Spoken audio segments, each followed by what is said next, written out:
कि हिंदी गद्य साहित्य का इतिहास आपके दिमाग में ये जो सवाल है वो कर रहा होगा तांडव। आज की क्लास में मैं आपको बहुत सारे ट्रिक्स पढ़ाने वाली हूँ और ना केवल ये ट्रिक्स, तो रानी केतकी की कहानी किसने लिखी है? इंशाअल्लाह खान ने। इसके बाद आता है भारतेंदु युग की अगर हम बात करें तो इसको नवजागरण काल भी कहते हैं, पुनर्जागरण काल भी कहते हैं। अब आ जाते हैं शुक्ल काल के निबंधकार, क्योंकि निबंधकार बहुत ज्यादा पूछे जाते हैं तो इनकी ट्रिक देख लेते हैं।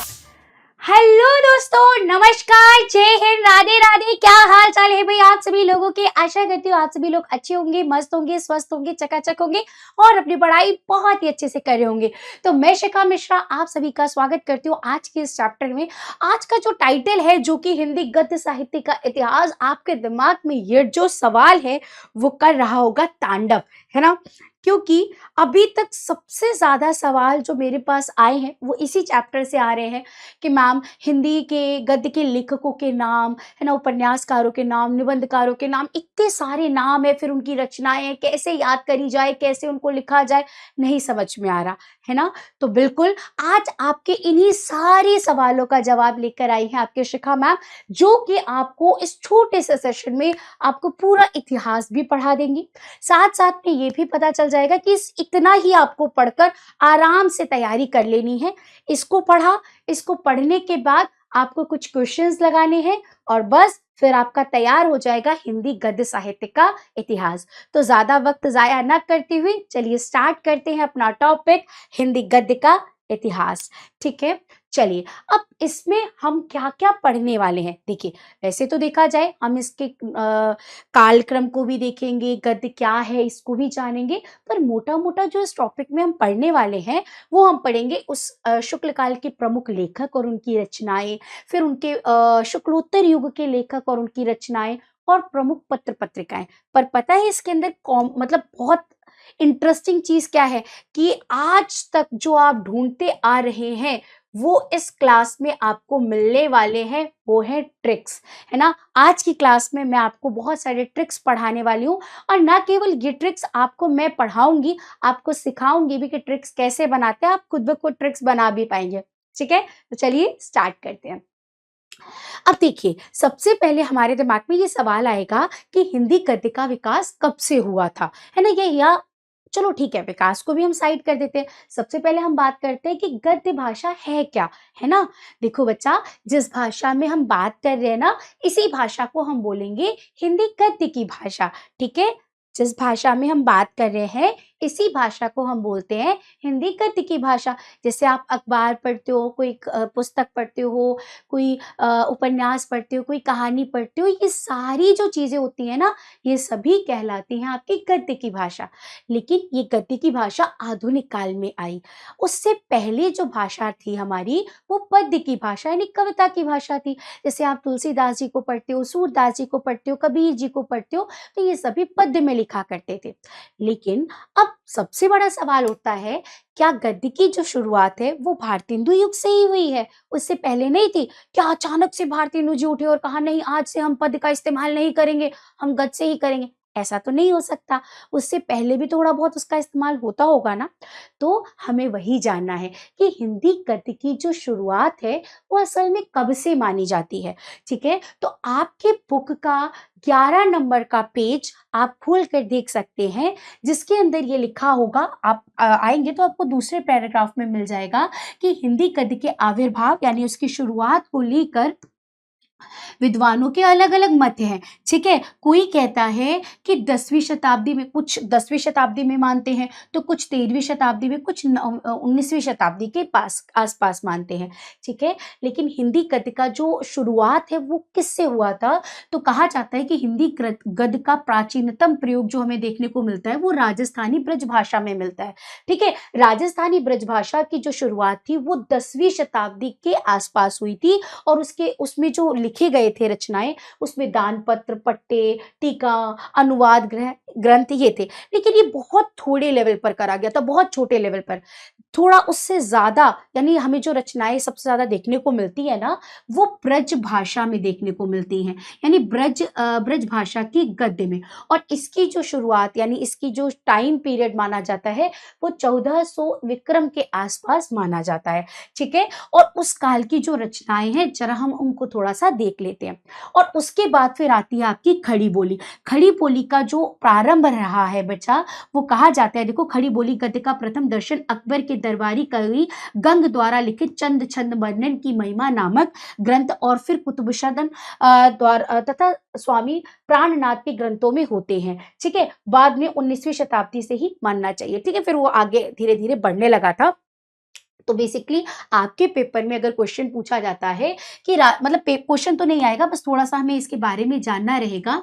तो राजस्थानी गद्य की बात करें तो 10वीं शताब्दी के आसपास इसका जो है आरंभ माना जाता है। ब्रज भाषा गद्य की अगर हम बात करें तो 1400 विक्रम के आसपास इसका है। और फिर आ जाती है खड़ी बोली गद्य।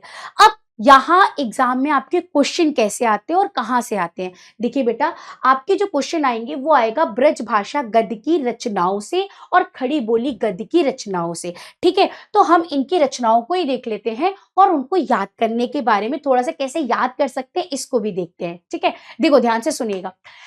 सबसे पहले हम बात करेंगे ब्रज भाषा गद्य की रचनाएं। सबसे पहले आता है 84 वैष्णव की वार्ता। इसे लिखी थी गोकुलनाथ ने। अब देखो बेटा, आप गोकुल जाओगे, गोकुल में क्या करी जाती है? 84 कोस की यात्रा होती है ना। और वैष्णव, वैसे भी अगर हम बात करें गोकुल में कौन थे? कृष्ण, और कृष्ण से कौन बनता है? वैष्णव। ऐसे भी याद करा जा सकता है ना। तो 84 कोस की यात्रा से आप बना सकते हैं 84 वैष्णव की वार्ता, है ना। थोड़ा सा सिमिलर लग रहा है, ऐसे याद करा जा सकता है। जैसे 84 वैष्णव की वार्ता होगी, वैसे 252 वैष्णवों की वार्ता हो जाएगी। ठीक है, बेसिकली इसके अंदर 84 जो वैष्णव थे, है ना, वैष्णव संप्रदाय के थे, उनकी आपस में बातचीत है, उसी पर ये रचना है। फिर 252 वैष्णव की वार्ता, इसे लिखा था गोकुलनाथ ने, पेपर में पूछा जाता है। इसके बाद आपका आ जाता है अष्टयाम, जिसे लिखा था नाभादास ने। और फिर आता है माधव विलास, जिसे लिखा था लल्लू लाल ने। यहां से इतना ही क्वेश्चन आपके पेपर में पूछा जा सकता है। इसके बाद आपका आता है बच्चा खड़ी बोली गद्य, यानी खड़ी बोली गद्य की जो रचनाएं हैं वो पूछी जाती हैं पेपर में।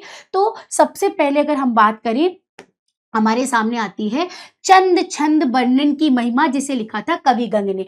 अब इसे कैसे याद करेंगे? ध्यान से देखिएगा बेटा, चंद छंद। अब चंद, चंद्रमा और गंगा एक साथ शिव जी की जटाओं में है ना। तो आप ऐसे याद कर सकते हो, चंद छंद या चंद छंद गंग, है ना। तो चंद छंद वर्णन की महिमा को किसने लिखा था? आपके कवि गंग ने लिखा था। इसके बाद आता है पंचांग दर्शन। अच्छा, दर्शन करने हम कहाँ जाते हैं? गोकुल जाते हैं। तो इसे किसने लिखा? मथुरा नाथ शुक्ल ने। ठीक है, अब हम कहाँ जाते हैं? गोकुल या मथुरा जाते हैं, है ना। तो मथुरा नाथ शुक्ल ने किसे लिखा था? पंचांग दर्शन को। इसके बाद आता है सुख सागर, मुंशी सदा सुख लाल की रचना है। अब देखो कैसे इसको याद कर सकते हो। मुंशी सदा सुख लाल, जो सदा सुखी होगा वो सुख के सागर में तो डूबेगा, है ना।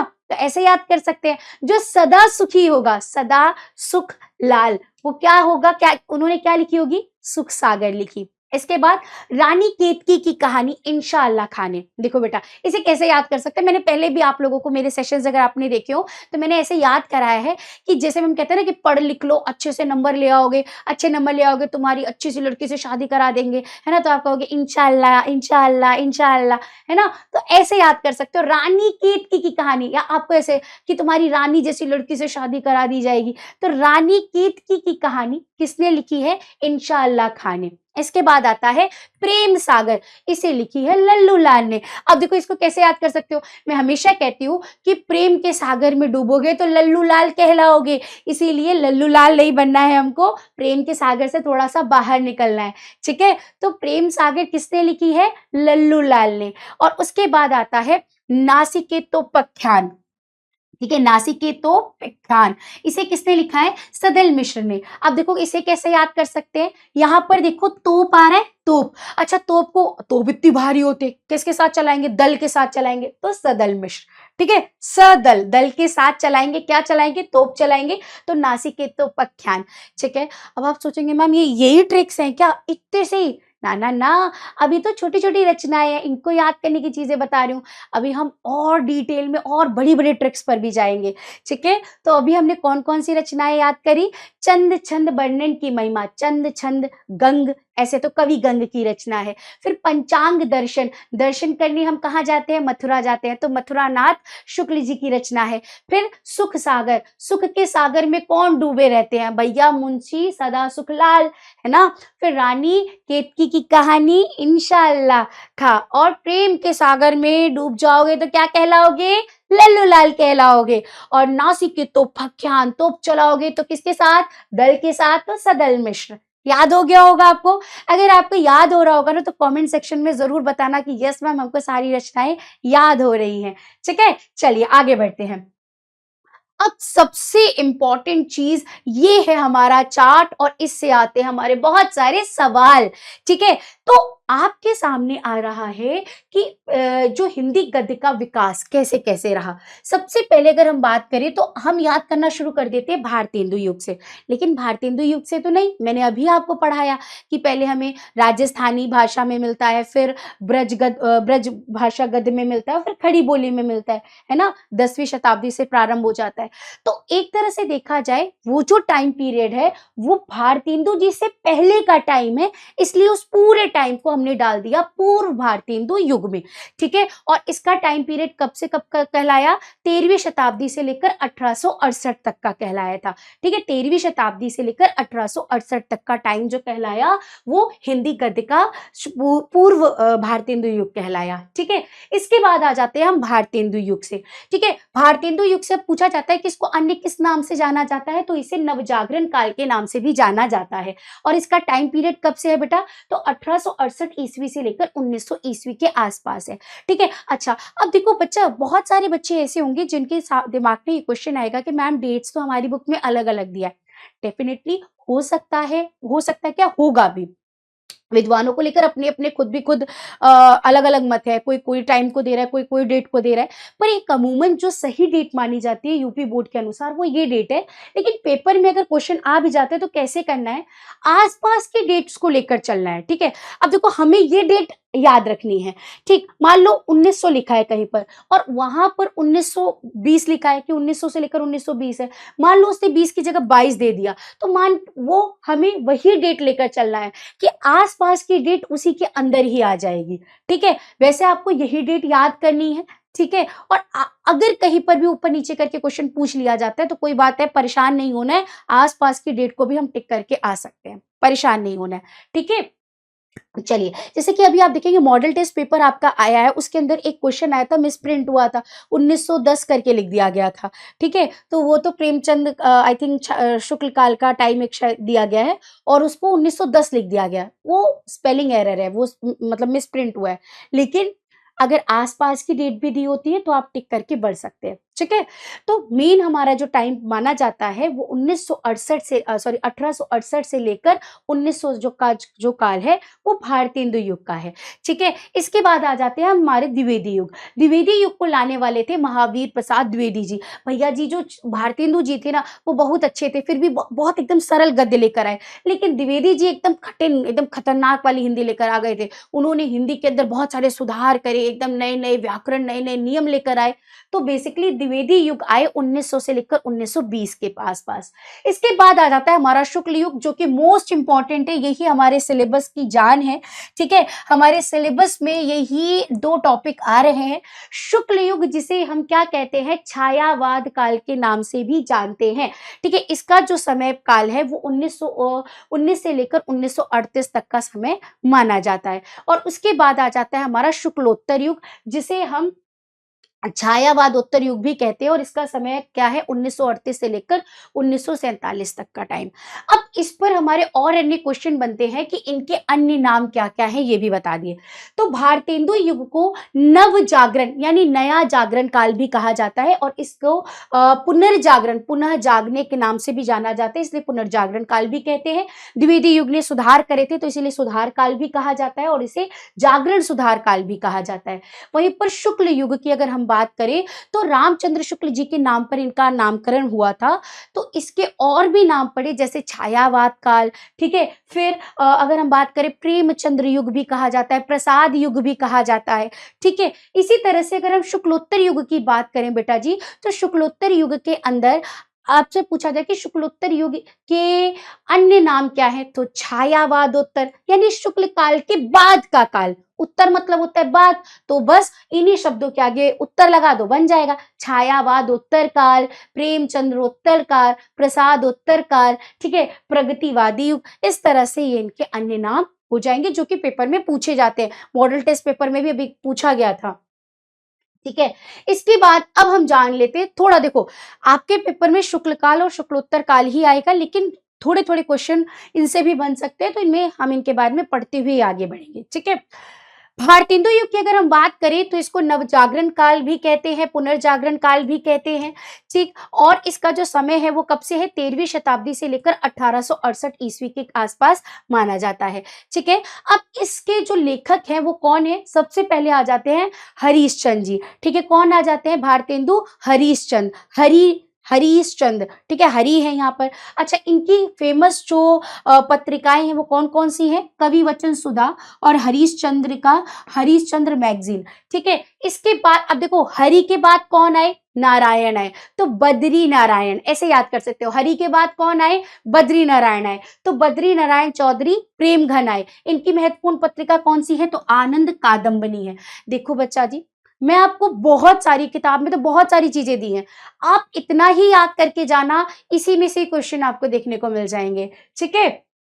इसके बाद आ जाता है आपका, फिर आ जाते हैं कि नारायण के बाद कौन आए, कृष्ण आए। तो कृष्ण की बाल लीलाएं बहुत ज्यादा क्या थी, क्यूट क्यूट थी ना, तो बाल कृष्ण भट्ट ऐसे याद कर सकते हो। और इनकी पत्रिका का नाम क्या था, प्रदीप था, ठीक है। और इसके बाद से फिर से हमारे आ गए नारायण, ठीक है। तो प्रताप नारायण ऐसे कह सकते हो कि नारायण का प्रताप बहुत बड़ा था, तो प्रताप नारायण मिश्र इनकी पत्रिका थी ब्राह्मण, ठीक है। तो अभी हमने कौन कौन से नाम याद करे भाई, हमारे भारतेंदु हरीशचंद्र, फिर उसके बाद हरि के बाद कौन आए, नारायण, तो बद्री नारायण चौधरी प्रेमघन, और फिर नारायण के बाद कौन आए, कृष्ण, तो बाल कृष्ण भट्ट आए, और उसके बाद फिर से नारायण जिनका प्रताप बहुत बड़ा है, तो प्रताप नारायण मिश्र आ गए। इस तरह से हमने इनको याद भी कर लिया और इनकी पत्रिकाओं को भी देख लिया। इसके बाद आ जाते हैं अब हमारे सामने महावीर द्विवेदी जी। भैया ये एकदम खतरनाक टाइप के थे, तो इनके बारे में भी देख लेते हैं। सुधार काल, जागरण सुधार काल 1900 ईस्वी से लेकर 1922 ईस्वी तक का टाइम इनका क्या कहलाता है, द्विवेदी युग कहलाता है, ठीक है। अब इनके कौन कौन से लेखक हैं, पदुमलाल, पुन्नालाल बख्शी, श्याम सुंदर दास और सरदार पूरण सिंह हैं, ठीक है। इसके बाद अब आ जाते हैं हम अपने शुक्ल काल के ऊपर। शुक्ल काल के लेखकों को अगर हम देखें बेटा जी, सबसे पहले इसकी समय सीमा से क्वेश्चन आएगा, तो 1919 से लेकर 1938 हो गया। नामकरण किसके नाम पर पड़ा, देखो क्वेश्चन कौन कौन से बन सकते हैं, बस वही चीज हमने रखी है। आपसे क्वेश्चन पूछा जाएगा कि शुक्ल युग का नामकरण किसके नाम पर हुआ, तो शुक्ल जी, रामचंद्र शुक्ल जी के नाम पर हुआ। अच्छा, इसके अन्य नाम कौन कौन से हैं, तो छायावाद काल या छायावाद युग, प्रसाद युग, प्रेमचंद्र युग कहा जाता है, ठीक है। अच्छा, इसके प्रमुख लेखक कौन कौन से हैं, तो वियोग हरि, माखनलाल चतुर्वेदी, जयशंकर प्रसाद, महादेवी वर्मा, सुमित्रा नंदन पंत, बेचन शर्मा उग्र, सूर्यकांत त्रिपाठी निराला और नंद दुलारे वाजपेयी।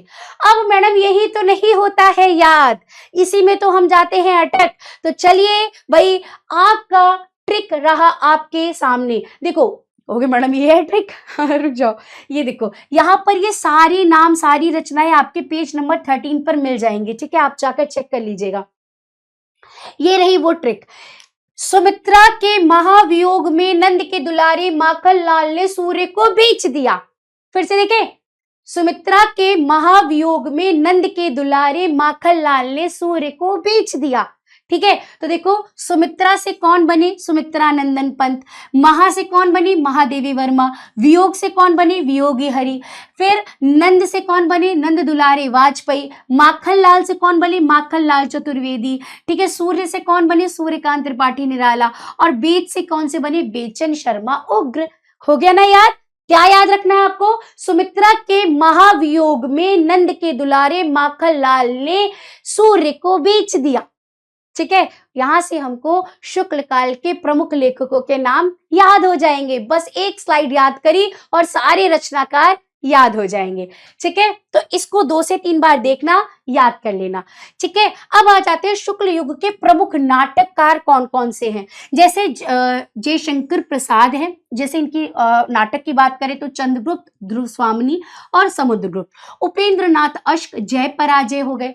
ऐसे ही शुक्ल युग के प्रमुख निबंधकार पेपर में बहुत पूछे जाते हैं। बाबू गुलाब राय, प्रेमचंद, श्याम सुंदर दास, पंत निराला, राहुल संकृतायन। अच्छा, राहुल संकृतायन जी की किन्नर देश की ओर, और हजारी प्रसाद द्विवेदी जी का कुटुज, अशोक के फूल, कल्पलता, सूर साहित्य, ये इनकी रचनाएं हैं निबंध में। अच्छा, अब आ जाते हैं शुक्ल काल के निबंधकार, क्योंकि निबंधकार बहुत ज्यादा पूछे जाते हैं तो इनकी ट्रिक देख लेते हैं। राहुल ने सुमित्रा को 1000 सुंदर और निराले गुलाब प्रेम में दिए। ठीक है, तो देखो राहुल से बने राहुल संकृतायन, सुमित्रा से बने सुमित्रानंदन पंत, 1000 से बने हजारी प्रसाद द्विवेदी, श्याम सुंदर दास से बने श्याम सुंदर दास, निराले से बने सूर्यकांत त्रिपाठी निराला, गुलाब से बने बाबू गुलाब और प्रेम से बने प्रेमचंद। हो जाएगा ना यार, ऐसे कर सकते हो आप। ठीक है, चलिए आगे बढ़ते हैं। अब शुक्ल युग के प्रमुख उपन्यासकार कौन से हो गए? प्रेमचंद, मोस्ट इंपॉर्टेंट पेपर में इनसे क्वेश्चन पूछे जाते हैं। जैसे गबन, गोदान, सेवा सदन, प्रेम आश्रम, रंगभूमि, निर्मला, ये इनकी क्या है बच्चा? फेमस उपन्यास है।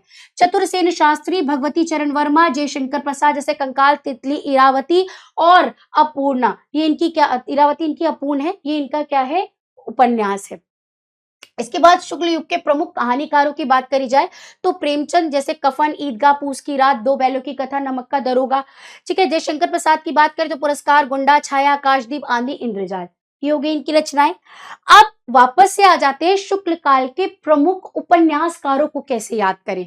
तो देखो, भगवती के चरण में बैठकर प्रेम से शंकर का शास्त्र पढ़ो। ठीक है, देखो कैसे, भगवती के चरण में बैठकर प्रेम से शंकर का शास्त्र पढ़ो। तो भगवती से बने भगवती शरण उपाध्याय, ठीक है, फिर प्रेम से बने प्रेमचंद, शंकर से बने जयशंकर प्रसाद और शास्त्र से बने चतुरसेन शास्त्री। ठीक है, तो 1 से 2 बार आप इनको याद करोगे, आपको सारी रचनाएं भी याद हो जाएंगी और सिर्फ ट्रिक्स ही याद करनी पड़ेंगी। चलिए आगे देखते हैं। अब आ जाते हैं शुक्ल काल के प्रमुख लेखक और उनकी रचनाएं, जिसमें सबसे पहला नाम आता है रामचंद्र शुक्ल जी का, और उनकी रचनाएं सबसे ज्यादा पेपर में पूछी जाती हैं। जैसे रस मीमांसा, ठीक है, ये आलोचना है इनकी, देखो कितने साल आई है। त्रिवेणी, चिंतामणि, विचार विधि, हिंदी साहित्य का इतिहास और सूरदास। मैंने उनकी विधाएं भी साथ में दी हैं और किस साल पेपर में आए हैं ये भी आपको दे दिया है। तो आपको बहुत सारी किताब, बहुत सारी पेपर खंगालने की जरूरत नहीं है, बस ये क्लास देख लो, यहीं से सब हो जाएगा। ठीक है, इसके बाद अब इस काल के प्रमुख लेखक और रचनाओं में जैसे राय कृष्ण दास की साधना और छायापथ, ठीक है, वहां हजारी प्रसाद द्विवेदी जी का अशोक के फूल पेपर में बहुत पूछा जाता है बेटा जी। बाण भट्ट की आत्मकथा, पुनर्नवा और अमानदास का पोथा। इसके बाद आपसे पूछा जाएगा नंदुलारे वाजपेयी की रचना, तो नया साहित्य, नए प्रश्न, राष्ट्रभाषा की कुछ समस्याएं, ये इनकी आलोचना है। प्रतिशोध, रक्षाबंधन पेपर में बहुत पूछा जाता है। शिव साधना, आहुति, स्वप्नभंग, पाताल विजय, सभी नाटक है कृष्ण हरिकृष्ण प्रेमी के। ठीक है, इसके बाद वृंदावन लाल वर्मा की मृगनयनी है, विराट की पद्मिनी है और स्मृति की रेखाएं। अब मोस्ट इंपॉर्टेंट रचनाकार कौन सी हमारी भैया, मैं इसको तो वैसे मार्क कर देती हूँ आपके लिए, महादेवी वर्मा जी की रचना पेपर में बहुत ज्यादा आती है। ठीक है, तो स्मृति की रेखाएं, स्मृति किस पे है? याद में, और याद में क्या लिखे जाते हैं? संस्मरण, ऐसे याद कर सकते हो। स्मृति की रेखाएं, अतीत के चलचित्र पथ के साथी, श्रृंखला की कड़ियां, मोस्ट इंपॉर्टेंट रचनाएं हैं इनकी, देख लेना बेटा जी। ठीक है, पेपर में पूछी जाती हैं। इसके बाद राम कुमार वर्मा की दीपदान एकांकी और रेशमी टाई, इनकी क्या है? एकांकी है। इतनी रचनाएं देख लोगे, हो जाएगा।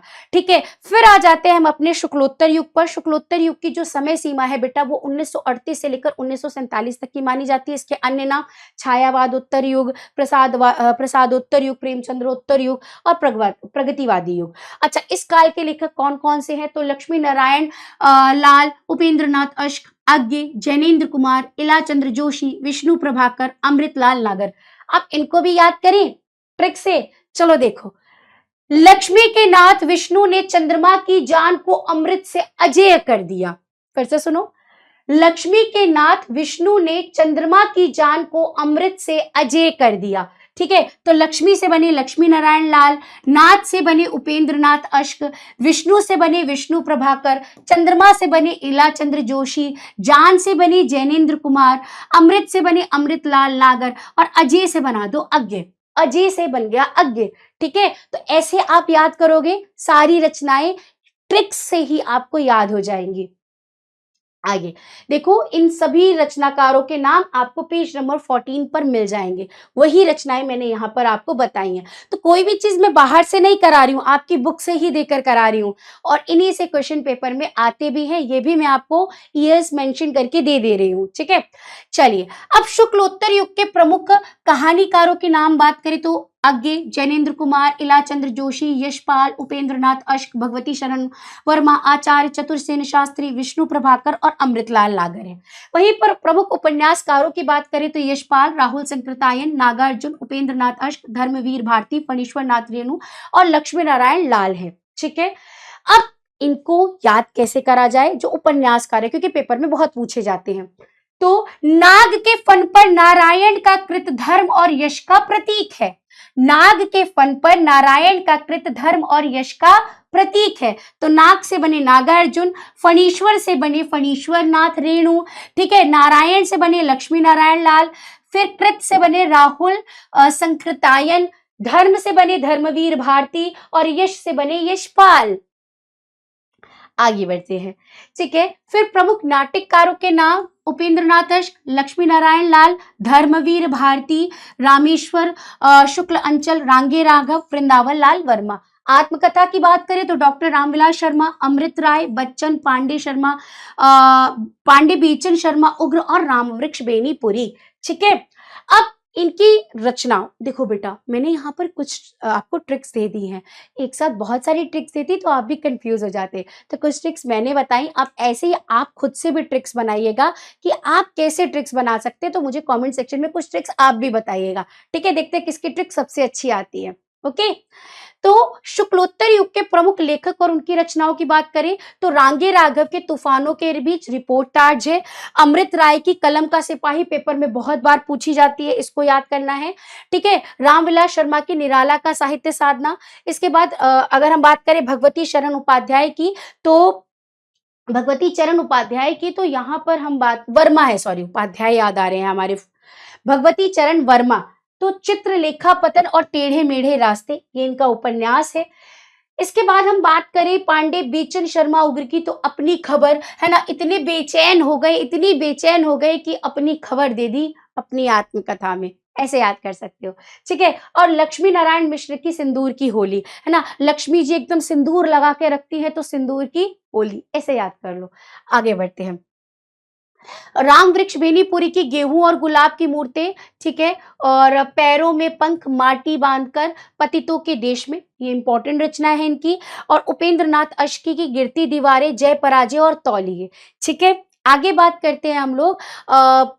देखो ऐसे याद करा था, आप लोगों ने गाना सुना होगा ना, कब तक याद करूं मैं उसको, कब तक अश्क बहाऊं, यारो रब से दुआ करो मैं उसको भूल जाऊं। तो अश्क बहाएंगे, याद करेंगे किसी को, तो रोएंगे, रोएंगे तो पोंछने के लिए तौलिया चाहिए, है ना। तो एक बार की कहानी है, तो एक से बना एकांकी, अश्क पोंछने के लिए चाहिए तौलिया, ऐसे याद कर सकते हैं, तौलिया एकांकी है उपेंद्र नाथ अश्क का। ठीक है, चलिए इसके बाद फणीश्वर नाथ रेणु जी का मैला आंचल मोस्ट इंपॉर्टेंट रचना है, पेपर में हर बार पूछा जाता है, इसको याद कर लीजिएगा। ठीक है, इसके बाद हरिवंश राय बच्चन जी की आत्मकथा मोस्ट इंपॉर्टेंट है, इसको जरूर याद करनी है आपको। ठीक, एक ना एक आपके पेपर में आएगी। क्या भूलूं क्या याद करूं, ये इनकी आत्मकथा है। नीड़ का निर्माण, फिर ये भी इनकी आत्मकथा है। बसेरे से दूर, इनकी आत्मकथा है। और दश द्वार से सोपान तक, ये भी इनकी आत्मकथा है, मोस्ट इंपॉर्टेंट है, याद कर लीजिएगा। इसके बाद आ जाते हैं प्रमुख लेखक और उनकी रचनाएं, इनको हम फटाफट से देख लेते हैं। इतना याद करके पेपर में चले जाओगे, इन्हीं से पेपर में आएगा। ठीक है, जैनेन्द्र जी का प्रस्तुत प्रश्न जड़ की बात, त्यागपत्र, धर्मवीर भारती जी का कनुप्रिया, ठंडा लोहा, अंधायुग, गुनाहों के देवता, अमृतलाल नागर का बूंद और समुद्र, अमृत और विष, उषा प्रियमवदा का वापसी कहानी है, विष्णु प्रभाकर का आवारा मसीहा, शरद चंद्र जी की जीवनी है। ठीक है। डॉक्टर नागेंद्र का रस सिद्धांत, अज्ञे का तार सप्तक, शेखर एक जीवनी, नदी के द्वीप, जयप्रकाश भारती का अनंत आकाश, नागार्जुन का बलचनामा, बाबा बटेसर नाथ उपन्यास है इनका, मनु भंडारी का यही सच है, हजारी प्रसाद द्विवेदी का अशोक के फूल, बाण भट्ट की आत्मकथा, अमान दास का पोता, पहले ही बता दिया था आपको मैंने। ठीक है। हरिवंश राय बच्चन जी की रचनाएं मैं बता चुकी हूँ, भीष्म साहनी, तमस, चीज की दावत, मोहन राकेश का आधे अधूरे, आषाढ़ का एक दिन, लहरों के राजहंस, ये इंपॉर्टेंट है बेटा, पेपर में पूछे जाते हैं, ये भी इंपॉर्टेंट है। विनय मोहन शर्मा, साहित्य अवलोकन, ठीक है, दक्षिण भारत की एक झलक, रामधारी सिंह दिनकर, संस्कृति के 4 अध्याय, अर्धनारीश्वर और उजली आग, ये भी इंपॉर्टेंट है, इनसे भी पूछे जाते हैं। फिर प्रमुख पत्र पत्रिकाओं को देख ले तो कवि वचन सुधा भारतेंदु हरिश्चंद्र की है, हरिश्चंद्र मैगजीन भारतेंदु हरिश्चंद्र की है, हिंदी प्रदीप बालकृष्ण भट्ट की है, आनंद कादम्बनी बद्री नारायण चौधरी प्रेमगन की है, नागरी प्रचारणी पत्रिका की बात करें तो वेणी प्रसाद, सरस्वती महावीर प्रसाद द्विवेदी जी की, ठीक है, मर्यादा प्रेमचंद, हंस प्रेमचंद, माधुरी प्रेमचंद, प्रभा माखनलाल चतुर्वेदी, कर्म वीर माखनलाल चतुर्वेदी, सुधा दुलारे लाल भार्गव है, मतवाला महादेव प्रसाद, चांद रामविलास सहगल और महादेवी वर्मा, लेकिन चांद हमेशा महादेवी वर्मा से ही पूछा जाता है। ठीक है, पहले इन्होंने कहा था, फिर बाद में महादेवी वर्मा, तो महादेवी वर्मा ही याद करिएगा आप। और विशाल भारत बनारसी दास चतुर्वेदी। इसमें से जो इंपॉर्टेंट है वो ये वाला है बेटा जी, चांद इंपॉर्टेंट है महादेवी वर्मा के लिए, ठीक है, मर्यादा इंपॉर्टेंट है, हंस इंपॉर्टेंट है, माधुरी, कर्मवीर, सुधा, हालांकि सारे इंपॉर्टेंट है, मैंने इंपॉर्टेंट ही दिए थे, ये सारे यहाँ तक तो मतलब ये सारे ही इंपॉर्टेंट है, इनको जरूर याद कर लीजिएगा। ठीक है, तो ये था आपका पूरा का पूरा टॉपिक। आशा करती हूँ कि इस 30 मिनट में आपको हिंदी गद्य साहित्य का इतिहास क्या पढ़ना है, कितना पढ़ना है और कैसे ट्रिक्स है ना, ये पता चल चुका होगा। तो इनको अच्छे से आप लोग पढ़ लीजिएगा, धीरे धीरे सुनिएगा और याद करिएगा, और कमेंट सेक्शन में मुझे जरूर बताइएगा कि आपको ये ट्रिक्स कैसी लगी, कुछ रचनाएं याद हुई कि नहीं हुई, और साथ साथ में आप भी अपनी कुछ ट्रिक्स मुझे कमेंट सेक्शन में बताइएगा, तो फिर मैं उसको यूज करूंगी, आपको पढ़ाऊंगी उस बच्चे का नाम लेकर। ठीक है, तो मिलेंगे नेक्स्ट क्लास में ऐसे ही कुछ एक इंटरेस्टिंग टॉपिक के साथ। तब तक के लिए पढ़ते रहो, मस्त रहो, खुश रहो और अच्छे से तैयारी करो। All the best.